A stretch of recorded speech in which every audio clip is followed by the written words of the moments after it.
중국 후한 때 양진이라는 사람이 있었습니다. 해박한 지식과 청렴 결백으로 관서공자라고 하는 칭호를 들을 정도로 아주 훌륭한 분이었습니다. 그가 동네 태수로 부임해 갈 때의 일이었는데 길이 먼 길이었기 때문에 중간에 창읍이라고 하는 곳에서 하룻밤을 지나게 되어집니다. 그때 창읍의 현령이 왕밀이라는 사람이었는데 그가 그에게 인사를 하러 옵니다.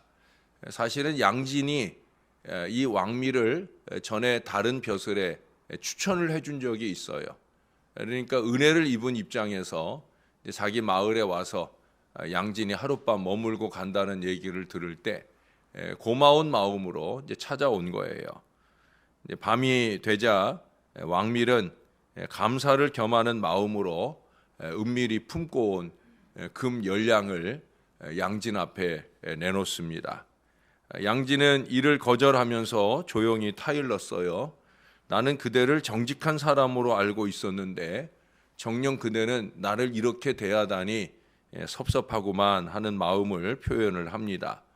그러자 왕밀은 양진이 혹시 소문이 날까봐 그것을 두려워하는 것이라 생각을 하고는 소리를 낮춰서 밤이기 때문에 이 사실을 아는 사람이 아무도 없습니다 라고 소근거렸어요. 그러자 양진은 심히 나무라면서 아무도 모르다니 하늘이 알고 땅이 알고 그대가 알고 내가 아는데 어째서 아는 사람이 없다고 하는가 라면서 냉정하게 그를 내쳤다고 합니다. 요즘 시대에 참 그리운 사람이죠. 하늘이 조용하다고 무시해서는 안 되듯 우리 하나님께서 침묵하고 계시다고 우리가 함부로 살아서는 안 된다 하는 것을 알게 해주는 얘기라 생각이 듭니다. 여기 오늘 본문은 특별히 4절에 보시면 그 하나님의 침묵을 이렇게 묘사를 하고 있어요. 내가 나의 처소에서 조용히 감찰함이 쬐이는 일강 같고 가을 더위에 운무 같도다. 이 본문의 배경은 이렇습니다. 나중에 이제 20장 후반부에서 우리가 구스의 멸망 예언의 말씀을 볼 텐데 그 전초적인 성격을 가진 말씀입니다. 여기 본장에서는 직접적으로 구스에 대한 예언이라기보다는 아수르에 대한 철저한 심판, 종국적인 결론을 말함이 더 강해요. 사실은 구스에 대한 얘기는 1, 2절과 7절에 나오고 3절부터 6절까지는 아수르에 대한 멸망의 말씀인 거예요. 구스라고 하면 지금의 에티오피아, 그러니까 지금은 이제 이집트하고 그 밑에 무슨 나라가 하나 있고 그 밑으로 이제 에티오피아가 조그맣게 있는데 이게 이 이사야 당시만 해도 이 구스라고 하는 나라가 사실은 이제 지금은 애굽도 조그맣잖아요. 애굽이 있고 그 옆에 더 넓은 그 리비아, 그 옆으로 알제리, 또 위에 이제 조그맣게 튀니지가 있고 한데 근데 옛날에는 이 애굽이 위쪽 아프리카 위쪽 지역이 다 애굽이었거든요. 근데 이제 그 애굽이 이 아프리카 위쪽을 다 애굽이 차지하기 전에 이 구스라고 하는 나라가 지금은 에티오피아 조그만 나라지만 이사야 당시에는 이 구스가 애굽 전체를 다 지배할 정도로, 그래서 여기 2절이나 7절에 보면 아주 장황하게 이 구스의 위용을 얘기하는 것처럼 그때는 그랬어요. 거의 뭐 아수르 못지않게 아프리카 지역에서는 가장 강대한 나라 가운데 하나가 바로 이 구스였다라고 하는 거예요.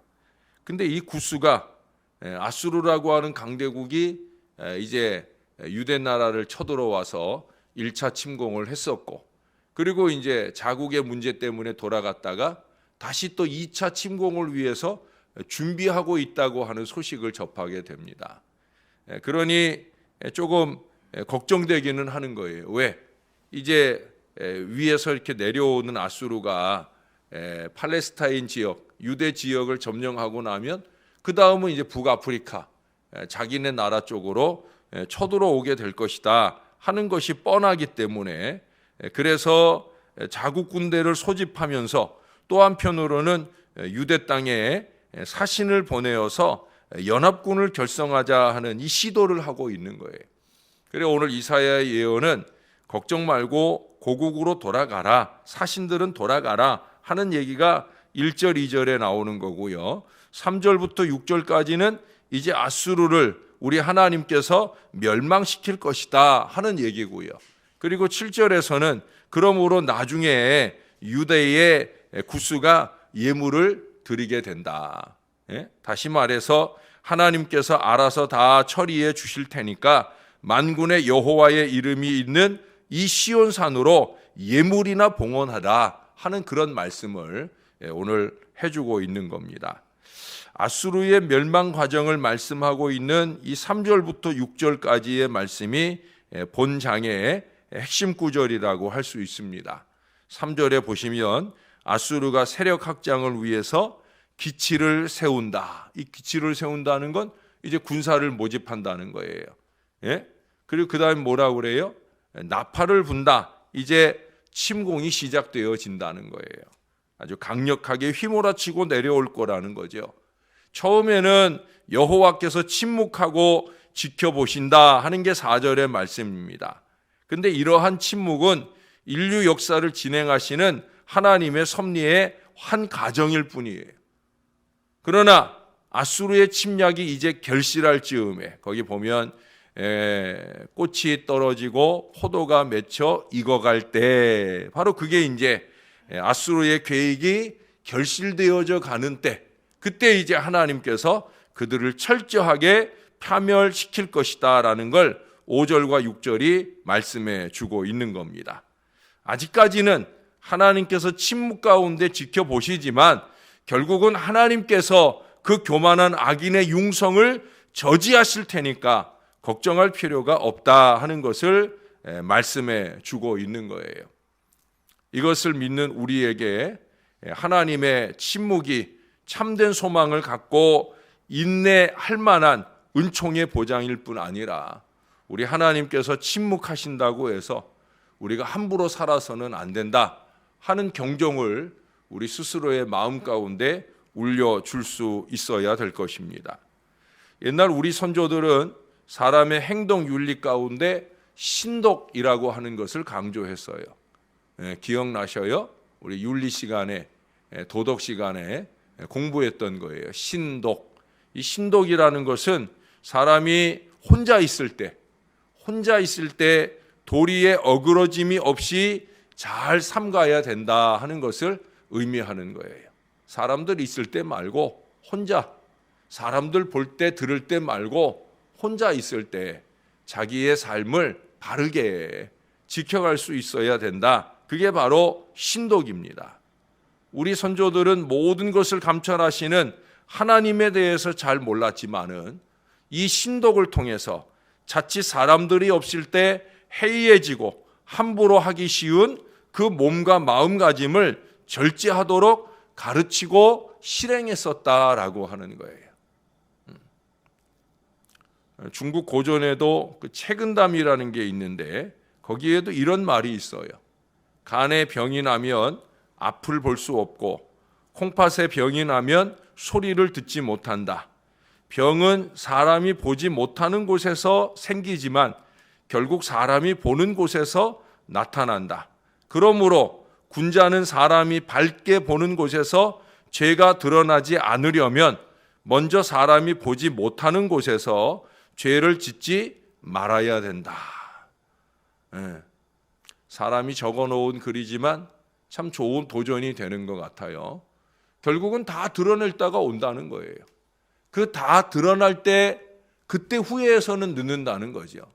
사람들 앞에 드러나기 전에 사람들 보지 않는 곳에서 죄를 짓지 않도록 노력해야 된다. 우리는 가끔 매스컴에서 그렇게 사람들이 보지 않는 곳에서 온갖 악을 행하다가 사람들이 보는 곳에 드러나가지고 부끄러움을 당하는 이들을 자주 보지 않습니까?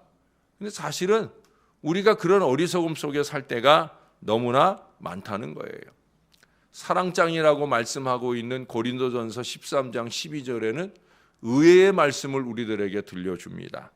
지금은 희미하지만 그때는 분명하게 볼 것이다. 주께서 나를 아신 것 같이 내가 온전히 알리라. 참 중요한 경종의 말씀이에요. 사랑에 관한 부분에 있어서도 그러겠지만 우리의 신앙과 삶의 모든 부분에서 마찬가지예요. 지금은 희미하지만 그때는 선명하게 볼 거예요.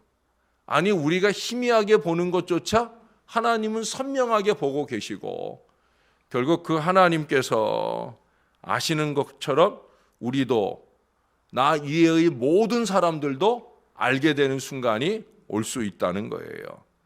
조용히 감찰하시는 하나님께서는 우리를 다 알고 계십니다. 때로는 내가 남을 속이고 심지어 내가 나의 양심을 속이는 그 순간까지라도 우리 하나님은 다 보고 계시고 다 듣고 계시고 다 알고 계신다는 거예요. 예. 하나님을 믿지 않는 사람들도 하늘과 땅이 보고 듣는 것을 두려워했지 않습니까? 신독으로 자신의 삶을 절제했으며 사람이 보지 않는 곳에서 죄악으로 인해 그 삶이 병들지 않게 하려고 노력했다 하지 않습니까?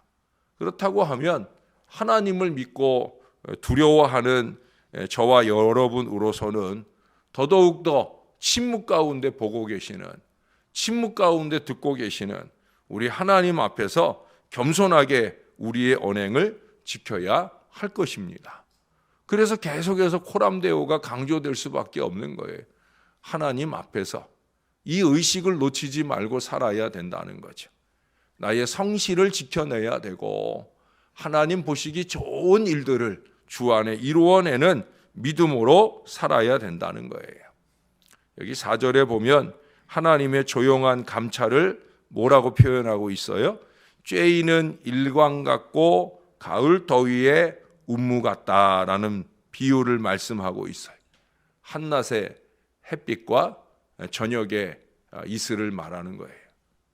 농부가 아무리 애를 많이 써도요, 이 한낮의 햇볕, 저녁의 이슬이 있지 않으면 모든 수고가 다 헛것으로 끝나게 되어집니다.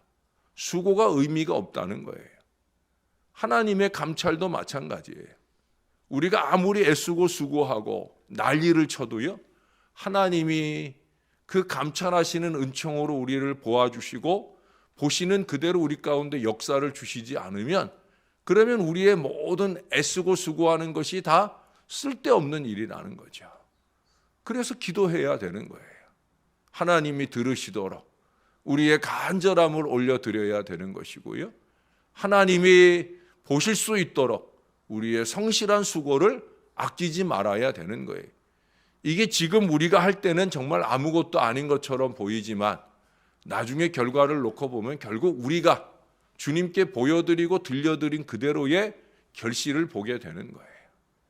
이걸 잊지 말아야 되는 거예요. 저는 여러분들과 함께 신앙하면서 이것을 잊고 사는 신앙의 백성들을 보는 일이 제일 가슴 답답합니다. 하나님이 조용히 계시다고 해서 안 보고 계신 게 아닌데, 하나님이 조용히 계시다고 해서 안 듣고 계신 게 아닌데, 우리가 그 하나님께 우리가 마땅히 드려야 할 기도나 우리가 보여드려야 할 전도의 열심이나 이 모든 것들에 대하여 부족함이 많다는 거죠. 그러고 우리는 결과만 기대를 해요. 결과만 촉구를 합니다. 절대 안 돼요. 하나님이 하시는 일인데, 그렇잖아요. 네? 하나님이 하시는 일이잖아요. 그러면 하나님 보시기에, 하나님 들으시기에 좋은 모습으로 우리가 하나님 앞에 있어야 되는 거예요. 이 한낮의 햇빛이나 저녁의 이슬이 중요한 생장의 요소인 것처럼 하나님의 침묵도 마찬가지예요. 조용한 중에 보고 계시지만 아니 계신 듯하고 아무 일도 안 하시는 듯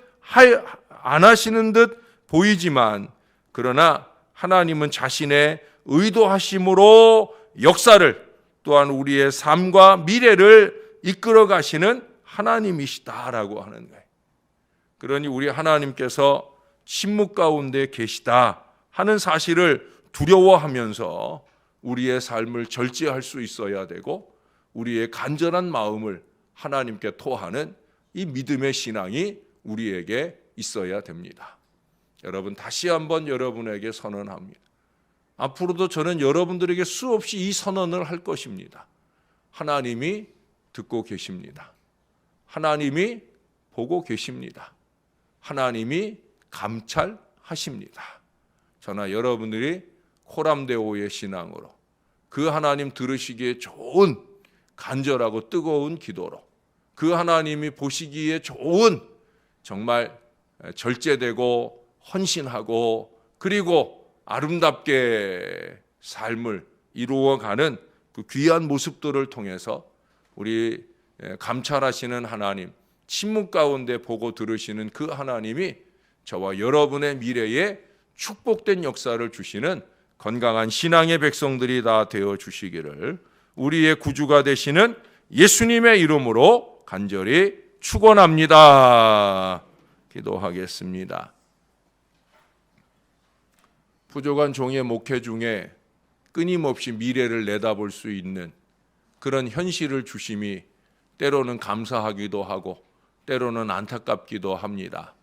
하나님은 이미 계획을 갖고 계신 줄로 믿습니다.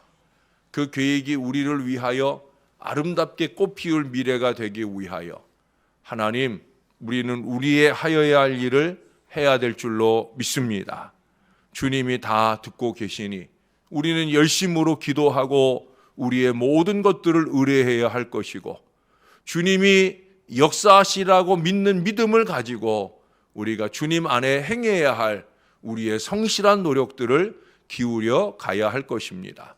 하나님 도와주세요. 하나님 다 보고 계시죠? 하나님 다 듣고 계시죠? 그 하나님 감찰에 부끄럽지 않도록 우리가 살고 신앙할 수 있도록 도와 주시옵소서. 그래서 우리의 억울함도 풀어주시고 우리의 마음에 후련한 역사가 주님의 손을 통해 나타나도록 은혜를 더하여 주옵소서.